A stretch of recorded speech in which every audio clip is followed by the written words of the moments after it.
Hello दोस्तों, आज हम महाकुंभ मेले से संबंधित महत्वपूर्ण 30 प्रश्न को पढ़ेंगे जो परीक्षाओं की दृष्टि से महत्वपूर्ण है। दोस्तों, आज का हमारा पहला प्रश्न है, महाकुंभ मेला कितने वर्षों के अंतराल पर आयोजित किया जाता है? आंसर हो जाएगा 12 वर्षों के अंतराल पर। दोस्तों, महाकुंभ मेला 12 वर्षों के अंतराल पर आयोजित की जाती है। दोस्तों, हमारा अगला प्रश्न है, महाकुंभ मेला भारत में कितने स्थानों पर आयोजित किया जाता है? आंसर है 4 स्थानों पर। दोस्तों, महाकुंभ मेला भारत में 4 स्थानों पर आयोजित की जाती है। हरिद्वार, प्रयागराज, उज्जैन और नासिक में।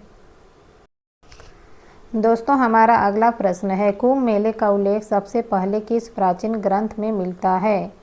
आंसर हो जाएगा स्कंद पुराण में। दोस्तों, कुंभ मेले का उल्लेख सबसे पहले स्कंद पुराण में मिलता है। दोस्तों, हमारा अगला प्रश्न है, महाकुंभ मेले का आयोजन किन नदियों के तट पर किया जाता है? आंसर हो जाएगा गंगा, यमुना, गोदावरी एवं क्षिप्रा नदी के तट पर। दोस्तों, महाकुंभ मेले का आयोजन गंगा, यमुना, गोदावरी, क्षिप्रा नदी के तट पर किया जाता है। दोस्तों, हमारा अगला प्रश्न है, प्रयागराज में महाकुंभ मेला किस स्थान पर आयोजित होता है? आंसर हो जाएगा संगम तट पर। दोस्तों, प्रयागराज में महाकुंभ मेला 3 नदियों के संगम तट पर आयोजित की जाती है। दोस्तों, हमारा अगला प्रश्न है, महाकुंभ मेले की अवधि कितनी होती है? आंसर हो जाएगा 3 महीने की। दोस्तों, महाकुंभ मेले की अवधि 3 महीने की होती है। दोस्तों, हमारा अगला प्रश्न है, महाकुंभ मेला किस खगोलीय घटना से जुड़ा हुआ है? आंसर हो जाएगा बृहस्पति और सूर्य की स्थिति से। दोस्तों, महाकुंभ मेला बृहस्पति और सूर्य की स्थिति से जुड़ा हुआ है। दोस्तों, हमारा अगला प्रश्न है, हरिद्वार में महाकुंभ मेला किस नदी के किनारे आयोजित किया जाता है? आंसर हो जाएगा गंगा नदी के किनारे। दोस्तों, हरिद्वार में महाकुंभ मेला गंगा नदी के किनारे आयोजित किया जाता है। दोस्तों, हमारा अगला प्रश्न है, उज्जैन में महाकुंभ मेले को किस नाम से जाना जाता है? आंसर हो जाएगा सिंहस्थ कुंभ के नाम से। दोस्तों, उज्जैन में महाकुंभ मेले को सिंहस्थ कुंभ नाम से जाना जाता है। दोस्तों, हमारा अगला प्रश्न है, महाकुंभ मेले को प्रमुख रूप से कौन स्नान करते हैं? आंसर हो जाएगा साधु, संत और आम लोग। दोस्तों, महाकुंभ मेले में प्रमुख रूप से साधु, संत एवं आम लोग भी स्नान करते हैं। दोस्तों, हमारा अगला प्रश्न है, सबसे हाल ही में महाकुंभ मेला कब आयोजित किया गया था? आंसर हो जाएगा 2021 में हरिद्वार में। दोस्तों, हमारा अगला प्रश्न है, सबसे बड़ा और भव्य महाकुंभ मेला किस स्थान पर आयोजित होता है?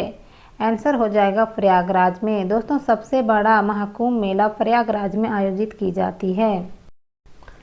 दोस्तों, हमारा अगला प्रश्न है, नासिक में कुंभ मेले किस नदी के किनारे आयोजित होती है? आंसर हो जाएगा गोदावरी नदी के किनारे। दोस्तों, नासिक में कुंभ मेला गोदावरी नदी के किनारे आयोजित की जाती है। दोस्तों, हमारा अगला प्रश्न है, किस ग्रंथ में कुंभ मेले का आयोजन का सबसे पहला उल्लेख मिलता है? आंसर हो जाएगा स्कंद पुराण में। दोस्तों, हमारा अगला प्रश्न है, कुंभ मेले की परंपरा की शुरुआत किस युग में हुई मानी जाती है? आंसर हो जाएगा सतयुग में। दोस्तों, हमारा अगला प्रश्न है, कुंभ मेले का सबसे पवित्र और प्रमुख स्नान दिवस कौन सा होता है? आंसर हो जाएगा मौनी अमावस्या को। दोस्तों, प्रमुख रूप से मौनी अमावस्या को कुंभ मेले का पवित्र और प्रमुख स्नान दिवस माना जाता है। दोस्तों, हमारा अगला प्रश्न है, कुंभ मेले के आयोजन का मुख्य उद्देश्य क्या है? आंसर हो जाएगा आध्यात्मिक शुद्धि और मोक्ष की प्राप्ति। दोस्तों, कुंभ मेले का आयोजन का मुख्य उद्देश्य आध्यात्मिक शुद्धि और मोक्ष की प्राप्ति है।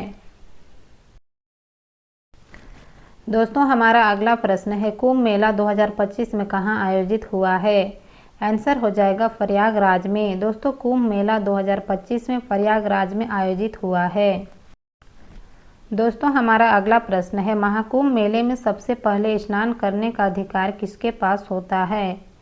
आंसर हो जाएगा अखाड़ा साधुओं की। दोस्तों, कुंभ मेले में सबसे पहले स्नान करने का अधिकार अखाड़ा साधुओं की होती है। दोस्तों, हमारा अगला प्रश्न है, कुंभ मेले का आयोजन करने वाले प्रमुख साधु संत किस समुदाय से होते हैं? आंसर हो जाएगा सभी संप्रदाय से।